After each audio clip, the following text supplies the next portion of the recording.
নমস্কার সবাইকে, আমি পিকু। আমার আরও একটা নতুন ব্লগে আপনাদের সবাইকে স্বাগত জানাই। আজ আমরা গেছিলাম বীরচন্দ্রপুরে। তো সেখানে অনেক কিছু দেখার আছে।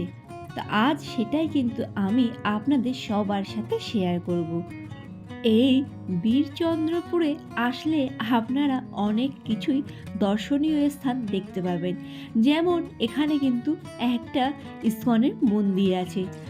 আপনারা সবাই ইসকনের মন্দির বলতে মায়াপুর ইসকনের মন্দির বুঝে থাকেন, কিন্তু আমিও অবাক হয়েছি এখানে একটা ইসকনের মন্দির আছে, আর সেটাও কিন্তু অনেকটাই বড়। তারপরে আপনি এখানে আসলে দেখতে পাবেন নিতাইয়ের জন্মস্থান। তাছাড়াও আপনি আরও অনেক মন্দির এখানে দর্শন করতে পারবেন। চলুন এবার আপনাদেরকে আমি নিয়ে যাব এই যে এখন বর্তমানে যে মন্দিরটা দেখতে পাচ্ছেন, এটি হলো শ্রী প্রভু গৌর ও শ্রী প্রভু নিতাইয়ের মন্দির। তো এখন আমরা যখন গেছিলাম তখন মন্দিরটা বন্ধ ছিল। এই কারণেই বন্ধ ছিল, এখন কিন্তু দুপুর 1টা বাজে আর ভোগ দেয়া হয়েছে, আর চারিদিকে মধুর সংকীর্তন হচ্ছে। ছুটির একটা দিন আপনারা কিন্তু সবাই এখানে চলে আসতে পারেন, কারণ এখানে শান্ত একটা পরিবেশ আর এত সুন্দর পরিবেশ যা আপনার কিন্তু ভালো লাগবে। এই দেখুন, শ্রীগুরু শ্রী গৌর ও শ্রী নিত্যানন্দ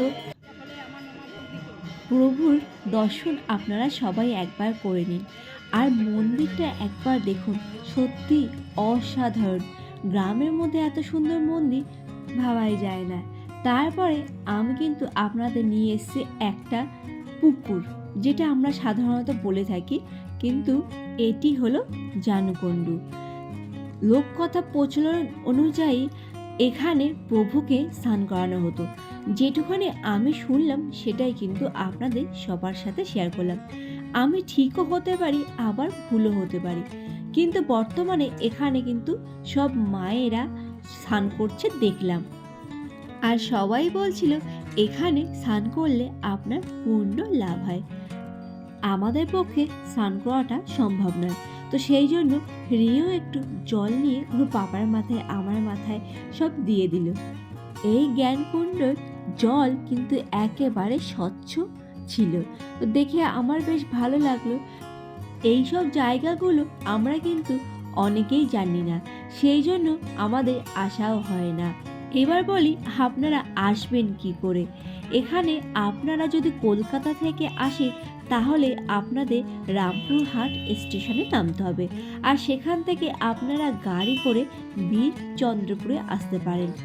গাড়ি বা অটো রিক্সা, এখানে যে কোনো গাড়ি চলে আসে অনায়াসে, তো সেগুলো করে আপনারা সহজেই চলে আসতে পারবেন এই বীরচন্দ্রপুরে। এবার আমরা চললাম বীরচন্দ্রপুরে ইসকনের মন্দিরে। এই দেখুন, এটা হলো বীরচন্দ্রপুরের ইসকনের মন্দির। কত সুন্দর একটা মন্দির।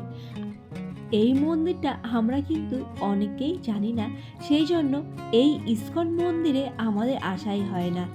তো আর একটা বিশেষ ব্যাপার হলো, এখানে কিন্তু আপনার দুপুরে খাওয়ার ব্যবস্থা আছে। তো এখানে আমরা সেই খাওয়ার খেতেই এসেছি। এখানে পার হেড আপনার টিকিট পড়বে 70 রুপিস, আর এখানে কিন্তু আপনার নিরামিষ আহারই হয়। তো দুপুরবেলা আপনারা যদি চান এখানে আহার গ্রহণ করতে, তাহলে এখানে কিন্তু সেই ব্যবস্থাও আছে। আমরাই ছিলাম এখানে শেষ ব্যাচ, আর শেষ ব্যাচে দেখুন বেশ অনেক লোক বসে আছে। সবাই দুপুরে এখানেই আহার গ্রহণ করবে। বেশ পরিষ্কার পরিচ্ছন্ন ও শান্ত একটা পরিবেশ। এইবার দেখাবো যে এখানে দুপুরে মেনুতে কী কী ছিল।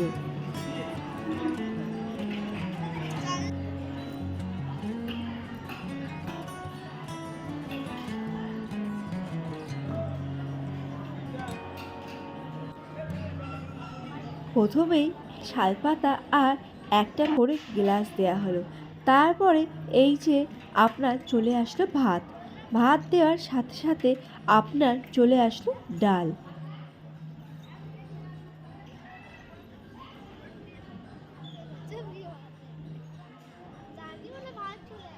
ডাল দিয়ে খেতে শুরু করলাম, তারপরে আপনার কিন্তু চলে আসলো আলু, পটল ও কাবলি ছোলা দিয়ে একটা তরকারি।